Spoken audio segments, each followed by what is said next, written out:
You are listening to Have a Nice Day with Roxanne Shante, featuring DJ Sil on LL Cool J. The Bells Radio. Okay, so if you're just now tuning in, I am sitting here talking to Lucy Walters, and we were talking about how she stays in such incredible shape. And she tells me, like, her diet, get this, people, because you know you're gonna love this: pizza and beer. No, that is not fair. Those are my treats. Those are my cheats. She said that is not fair. Next thing you know, people's gonna be showing up with pizza pies and quarts of beer.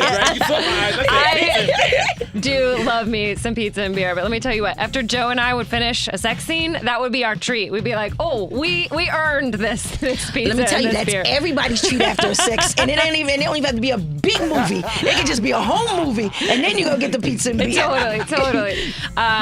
Yeah. And also, if we're really going down the bad girl path, cheesecake is a real sin that I just adore. See, and that's good, because you know what it is? You deserve that. You've done a lot of work. You know, when you're a person who hasn't appeared in over 45 movies, you know what I'm saying? You put in a lot of work. So if you want a slice of cheesecake shit, somebody go to Junior's and get this lady some cheesecake. But that is not a daily thing, let me tell you. I wish. Yeah, listen, don't mess with me, because you'll have a gut. You don't want that. You don't want that. No. Yeah, you don't want that.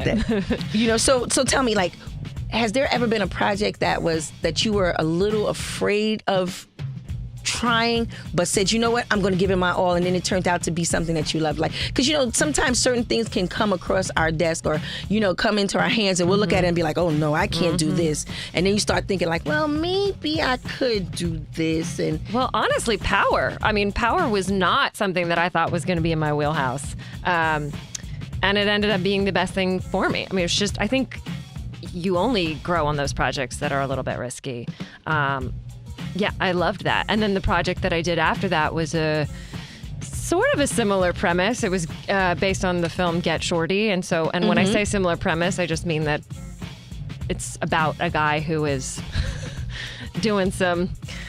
is legit, but also doing some illegitimate stuff on the side. Absolutely. And, you know, that one was a little out of my comfort zone, just because mostly I'd done dramas, and that was much more of a comedy world. So, I think anytime you're pushing yourself, you're growing. That is the whole point. Yeah, absolutely, it is. Now, how'd you start acting? Like, was it something that you always wanted to do, or did it start like in school, or? Yeah, I think some of us are just born with that compulsion for needing attention, needing validation in these unhealthy ways. So we become performers. Honestly, I was a musician first. I was a violinist. Okay. And then from violinist, I was doing a lot of singing, and then from singing realized I did not love musical theater, but then I got into straight acting, and that was what felt like the right fit. Well, that's good, because, we can't tell. I would have thought that, that's what you did straight from the gate. I would not have thought that maybe you decided to go from being a musician and then decided to go into acting. Because one of the things that you noticed is when it comes to learning lines, is that as difficult as it seems? Like, I'm asking all of the questions that everybody would like to know, because, we're not going to just go into, everything that you've done. Like, we really want to know. Like, is it difficult? So, I know. I'm thinking about you, because I'm like, yeah, that's a thing, but the real skill is what you can do, which is to say to improv. You can just make shit up, which is to me like a way more impressive skill. Thank you. See, but that's the catch. See, improv is for people who don't have no fucking memory. Oh, that's interesting. I make it different every time, because I can't remember shit. See, and I totally disagree, because what you're doing is your brain is awake. Under pressure, you're able to think, use that brain, and like be creative on the spot. I feel like my creativity, I'm such I have to keep it quiet in my bedroom. That's where I feel safe. Like the fact that you're able to be that creative and spontaneous in front of people, and like that to me is okay. People, so listen. She's saying that. In other words, she's saying, look, I need a raise, because obviously what I do is really, really great.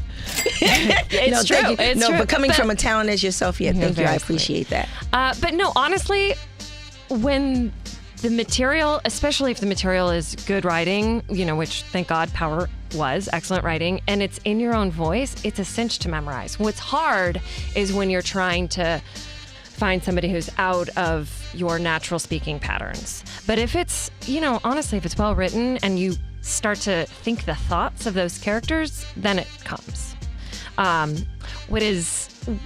So I will say this, when you're on the set, when you have the job, that's the easy part. For me, what I struggle with is learning lines to actually get the part, because then you don't really have any time to prepare and you're trying to do all this creative work about who this person is. And so the lines you feel like you never have enough time for. But, when you actually have the job, then it's just fun.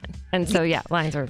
Well, that is good. Well, it's the ROXANNE. Got Lucy up here partying with me. Y'all got to see how she's vibing to it, because she grooving, y'all. Because I start rhyming, she start rocking from side to side. She giving it the real hip-hop rock. That's what I'm talking about. You know what I'm saying? Let's do it. Have a nice day with Roxanne Shante featuring DJ Silk on Rock the Bells Radio. Sitting here with Lucy Walters, and for some of you who may not know who she is, she was Holly on Power, Tommy's girlfriend.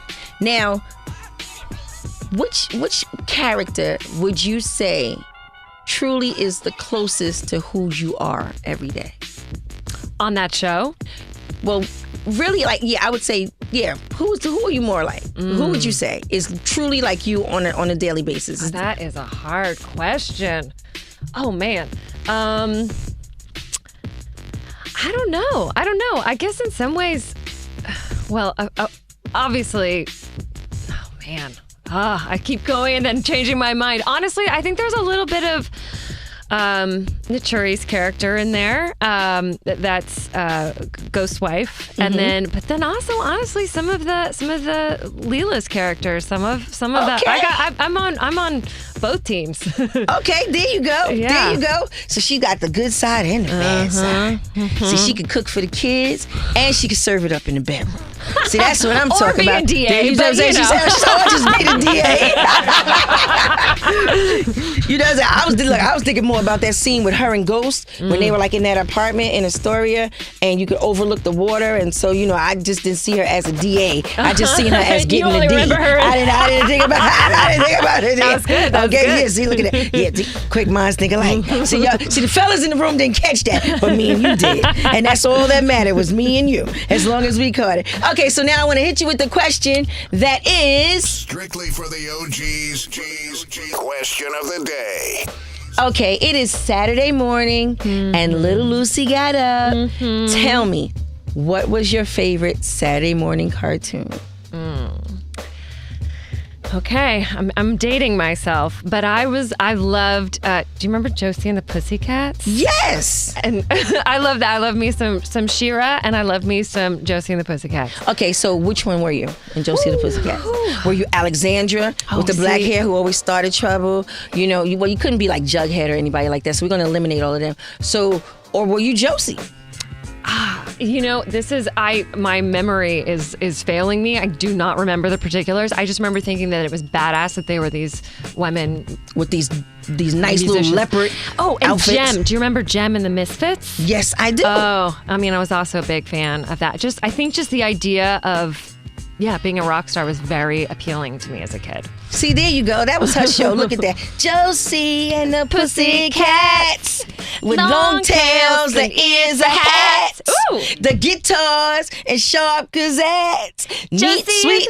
No, I jumped the gun. Look at us. I was getting ready to go into the breakdown part, like neat, sweet, a groovy song. Everybody sing along. Now you hit the rest. Your memory is unbelievable. Oh, thank you. So you can end it with our last part. So it was Josie and the Pussycats. There you go. Please believe it, baby. You know what, sweetie? Thank you so much for coming on. Thank you. And let me tell you, any projects that you have, anything that you are doing, know that we on this show go from Hollis all the way to Hollywood with you. So just let us know the door is always open. Thank you so much for coming You're in. so wonderful. Thank you. It's Roxanne Shante featuring DJ Silk. Please believe it, baby. Let's do it.